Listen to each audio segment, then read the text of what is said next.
You know how game developers will write like a dialogue for a character, and then they'll add like a couple more lines at the end, just so if you want to keep talking to the character you can? Yeah, Toby Fox was like, fuck that. Undertale. This Dark Side episode is about Undertale, the story of... Sans? Good. Listen, now's not a good time. I'm about to record 5 creepy things found in Undertale.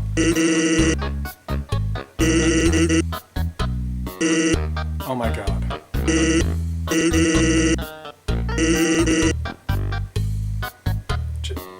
Just cue the intro.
Oh yes, Flowey.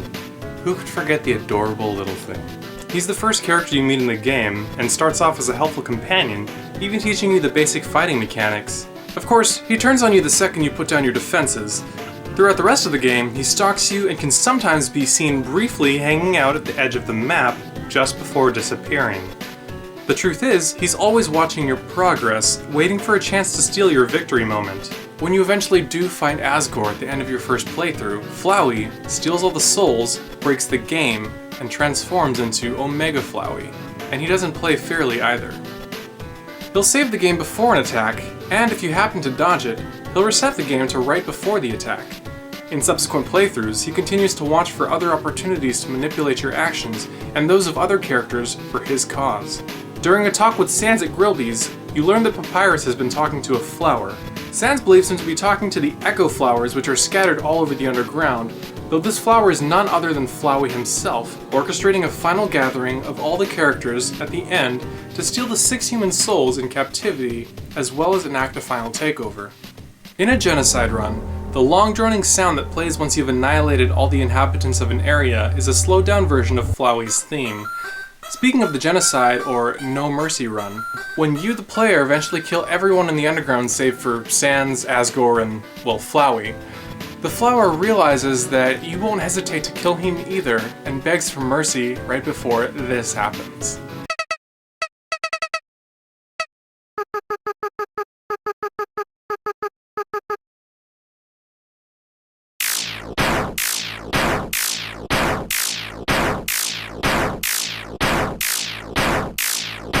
Perhaps the most cryptic aspect of Flowey is his backstory. Basically, he's the reincarnated Azrael Dreamer and the result of a horrific experiment on souls and corpses. Having been injected with determination, the game's characterization of the human power to change fate, he's granted the ability to save states and starts experimenting. Lacking a soul himself, he grows frustrated over time at his inability to feel any real emotion about anyone or anything in the game, and after numerous playthroughs of his own, befriending others and solving their problems, he grows bored and begins killing them instead for his own amusement. That is, of course, until you, the player, comes along and the ability to save transfers to the one with the greatest determination. It's no wonder he hates you so much, and it's no wonder he's probably watching you right now.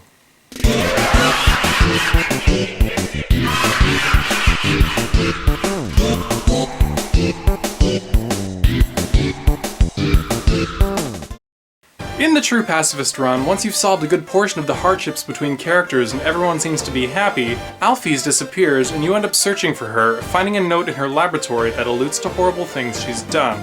You also find that the door to the elevator that was inaccessible in previous runs is now ajar. The creatures you encounter while down in the True Lab are nightmarish. We learn that these amalgamates are the failed and horrific result of monsters fused together in an effort to inject monster souls, which are typically destroyed shortly after death with determination, so that they might persist after death. These amalgamates are tormented, unable to take on a true form or form comprehensible messages, short of the "but nobody came" message that comes in a genocide run, one where you've killed everyone. The dog amalgamate, Endogeny, doesn't have a face, but a single black hole that takes up most of its head. Its battle music is rhythmic dog barking, which sounds like low, demonic tribal chanting, and gives you the feeling of being hunted. During the encounter with the Snowdrake amalgamate, the creature summons a handful of bullets which float listlessly. The music sounds utterly broken, and they can barely hold their shape together when other amalgams were at least somewhat recognizable. You learn later that it is 17 people melted together into one. Worse still, this creature occasionally cries out for its child, as we realize that what you are fighting is what remains of the Snowdrake's mother. You walk past a series of mirrors when something catches your attention. Suddenly your alarm bubble gains a face and then transforms into a monster. This is essentially a demon growing from your voice. Oh, and this moment.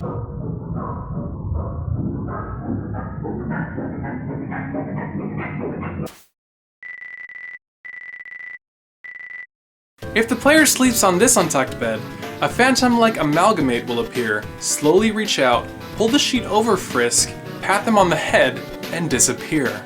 Unlike the others, this one has almost no features whatsoever. There's a video room where you can watch a series of old home videotapes which hint at the events prior to your arrival and of the first human. This is where we learn about Azrael and the first human's plot to escape the underground, one which involves murdering 6 humans to acquire their souls. As you delve deeper into the True Lab, you find Alphys' secret journal entries which become increasingly more panicked.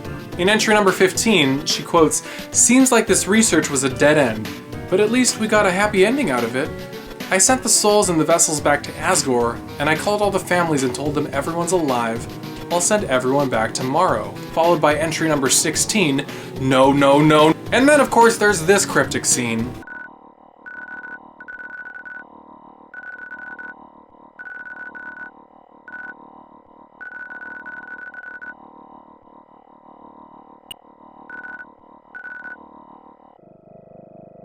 As there is no fight with Alphys in any mode of the game, it is heavily implied that in runs where she no longer appears at the end, such as in the Neutral or Genocide run, she has committed suicide due to her friends' deaths.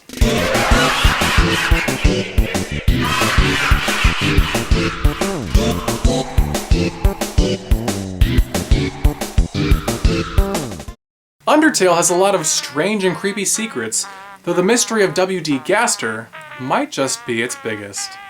This is largely due to the fact that though his existence is vaguely hinted at in various parts of the game, we aren't actually able to encounter him by normal means. After completing a true pacifist run, the game starts to generate random codes that can spawn a number of ethereal and ominous figures throughout various parts of the game. When spoken to, they allude to a vague backstory surrounding W.D. Gaster before disappearing forever. The game's lore tells us that Gaster was the head scientist of the Underground before Alphys and was responsible for the creation of the core in the Hotlands. Based on the limited knowledge surrounding Gaster, fans have speculated that he was erased from the timelines, becoming an interdimensional being.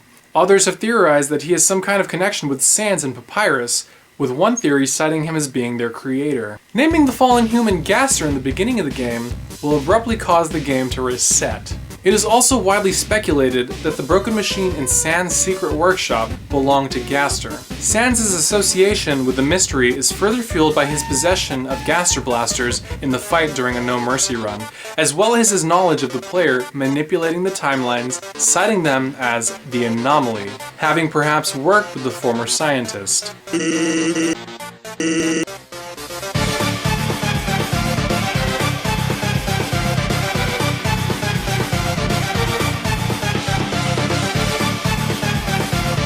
Fan theory suggests that the machine is an experimental interdimensional construct meant to assist in traversing the various timelines possible within the game, and that the machine broke down while the being referred to as Dr. Gaster was inside. This might hint at why Alphys became the new head scientist, and as to why Gaster is not present. He was erased from existence by the interdimensional machine. Certain characters in the game have special fonts when speaking. Sans has Comic Sans, and Papyrus has, well, Papyrus. However, certain secrets within the game unveil hidden messages written in a font that is believed to be Wingdings. WD Gaster is presumed to be a play on the fonts Wingdings and Aster. The mysterious river person says a number of odd things when hitching a boat ride back to any of the explored areas of the game. However, two things stand out that might refer to the Gaster mystery. Beware of the man who speaks in hands, and beware of the man who came from the other world.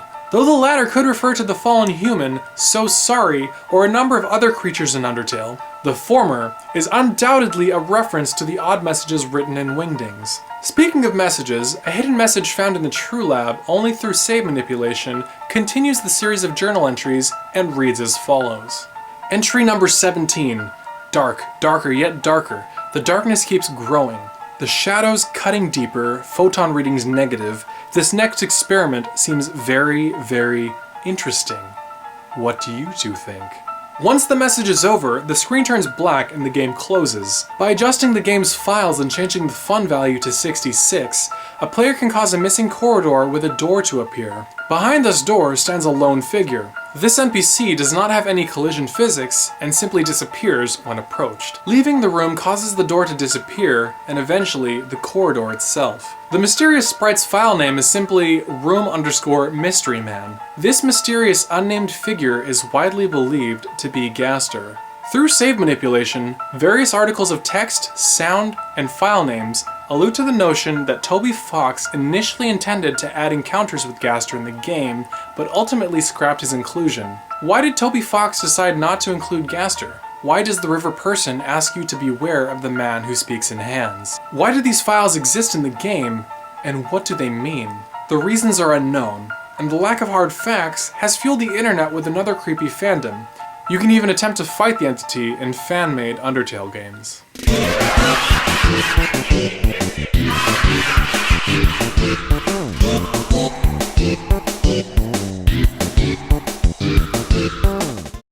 The prophecy of Undertale talks about an angel that'll descend from the surface and cause the underground to go empty. There are two interpretations for this prophecy. One in which the player destroys the barrier and frees the monsters from the underground, or one in which the player descends on the underground as an angel of death, enacting a genocide. Hinted at vaguely in the neutral and pacifist modes of the game, Kara's existence only truly becomes prominent during a no mercy run. As you go through the game murdering everything in your path, the text descriptions take on a noticeably more ominous tone, as if someone is speaking to you. Towards the end of the game, certain actions are taken out of your control, such as delivering the final blow to the king and murdering Flowey. Only then does the fallen human appear before you, congratulating you on your endeavors. They offer you a choice to end the world. Answering yes crashes the game, answer no, and this happens. Then the game crashes anyway. Upon returning, the game window displays an empty black screen for 10 minutes before Kara reappears and offers to reset the game in exchange for the player's soul. Refusing the change will repeat another 10 minutes of darkness, after which point, Kara will make the same offer.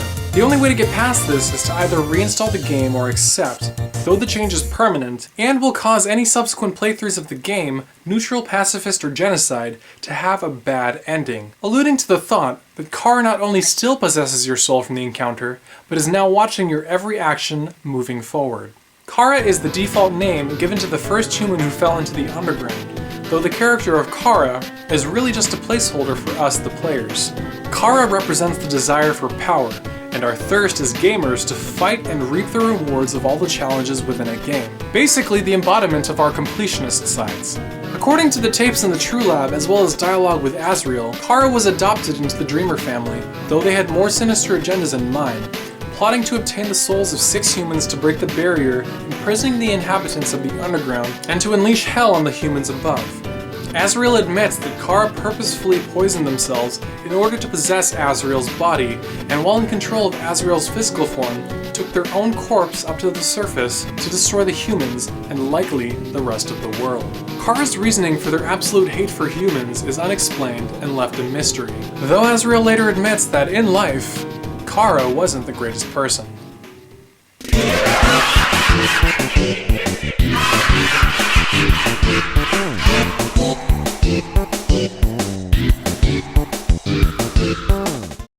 Undertale is a truly groundbreaking game that isn't just a heartfelt RPG, but an experience truly meant to be played on the computer. That it constantly breaks the fourth wall in a refreshing way resets the standard of indie game development. Not only do certain characters have different things to say after an unsaved reset, but they seem to be aware of the player resetting the game, and few characters even tease us for this.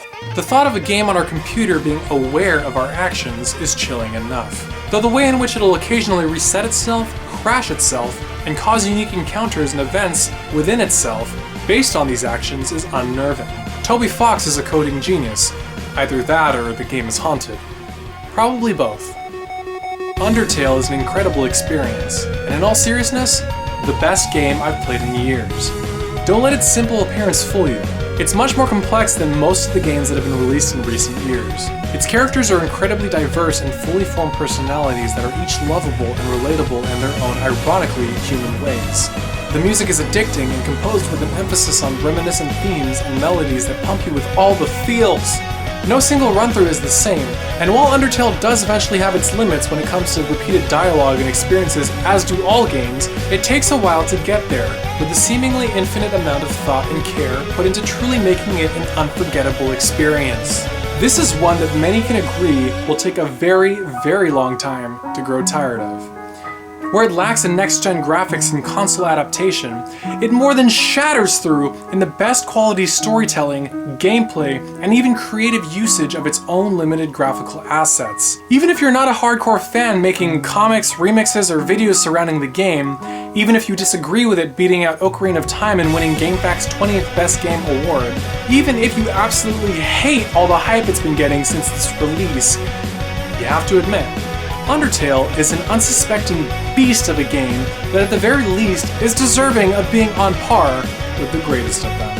And if you've somehow made it to the end of this video and have never actually picked up the game or played it for yourself, I sincerely recommend at least trying the demo at this link here. No amount of words or internet content surrounding the fandom can compare to the unique experience that is Undertale. Thanks for watching! My name is Bluelavasix, and I will see you in the next video.